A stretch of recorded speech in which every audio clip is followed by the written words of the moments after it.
ರಾಜ್ಯದಲ್ಲಿ ಹಿಂದೆಂದೂ ನಡೆಯದ ರೀತಿಯಲ್ಲಿ ಗೂಂಡಾಗಿರಿ ನಡೀತಾ ಇದೆ.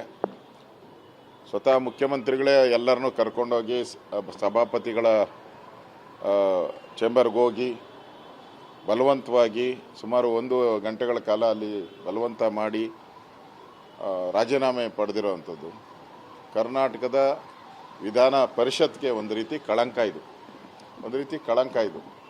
ಯಾವ ಸಭಾಪತಿಗೂ ಈ ಥರದ ಒಂದು ಅವಮಾನ ಆಗಿರಲಿಲ್ಲ.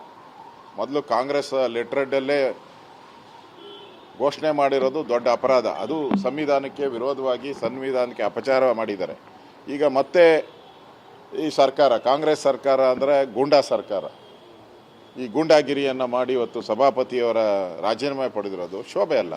ಬೆಳಗ್ಗೆನೂ ಕೂಡ ನಾನು ಅವ್ರ ಜೊತೆ ಮಾತಾಡಿದೆ. 4 ಗಂಟೆಗೆ ನಮ್ಮ ಮುಖಂಡರ ಸಭೆ ಇದೆ, ಅದಾದಮೇಲೆ ನಾನು ತಿಳಿಸ್ತೀನಿ ಅಂತ ಹೇಳಿದೆ. ಆಯಿತು, ತಿಳಿಸಿ, ಅದಾದಮೇಲೆ ನಾನು ಯೋಚನೆ ಮಾಡ್ತೀನಿ ಅಂತ ಈಗಾಗಲೇ ಅವ್ರು ಅನೌನ್ಸ್ ಮಾಡಿದ್ದಾರೆ. 14ನೇ ತಾರೀಕು ನಾನು ಸದನಕ್ಕೆ ಬಂದು ಸದನದಲ್ಲಿ ಎಲ್ಲರಿಗೂ ಥ್ಯಾಂಕ್ಸ್ ಹೇಳಿ ಆಮೇಲೆ ನಾನು ರಾಜೀನಾಮೆ ಕೊಡ್ತೀನಿ ಅಂತ ವ್ಯಕ್ತ ಮಾಡಿದ್ದಾರೆ. ಏಕಾಏಕಿ ಹಿಂಗೆ ನುಗ್ಗಿ ಮಾಡಿರೋದು ನೋಡಿದ್ರೆ ಕರ್ನಾಟಕದಲ್ಲಿ ಯಾವ ಸರ್ಕಾರ, ಗೂಂಡಾ ಸರ್ಕಾರ ನಡೀತಾ ಇದೆ ಅಂತ ಅನಿಸುತ್ತೆ. ರಾಜ್ಯದಲ್ಲಿ ಹಿಂದೆಂದೂ ನಡೆಯದ ರೀತಿಯಲ್ಲಿ ಗೂಂಡಾಗಿರಿ ನಡೀತಾ ಇದೆ.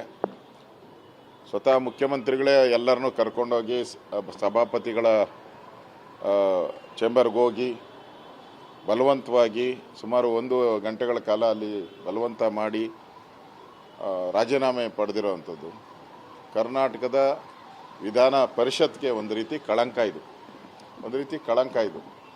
ಯಾವ ಸಭಾಪತಿಗೂ ಈ ಥರದ ಒಂದು ಅವಮಾನ ಆಗಿರಲಿಲ್ಲ.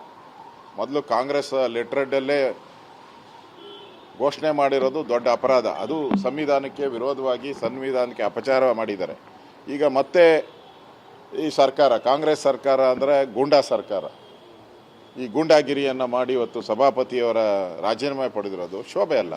ಬೆಳಗ್ಗೆನೂ ಕೂಡ ನಾನು ಅವ್ರ ಜೊತೆ ಮಾತಾಡಿದೆ. 4 ಗಂಟೆಗೆ ನಮ್ಮ ಮುಖಂಡರ ಸಭೆ ಇದೆ, ಅದಾದಮೇಲೆ ನಾನು ತಿಳಿಸ್ತೀನಿ ಅಂತ ಹೇಳಿದೆ. ಆಯಿತು, ತಿಳಿಸಿ, ಅದಾದಮೇಲೆ ನಾನು ಯೋಚನೆ ಮಾಡ್ತೀನಿ ಅಂತ ಈಗಾಗಲೇ ಅವ್ರು ಅನೌನ್ಸ್ ಮಾಡಿದ್ದಾರೆ. 14ನೇ ತಾರೀಕು ನಾನು ಸದನಕ್ಕೆ ಬಂದು ಸದನದಲ್ಲಿ ಎಲ್ಲರಿಗೂ ಥ್ಯಾಂಕ್ಸ್ ಹೇಳಿ ಆಮೇಲೆ ನಾನು ರಾಜೀನಾಮೆ ಕೊಡ್ತೀನಿ ಅಂತ ವ್ಯಕ್ತ ಮಾಡಿದ್ದಾರೆ.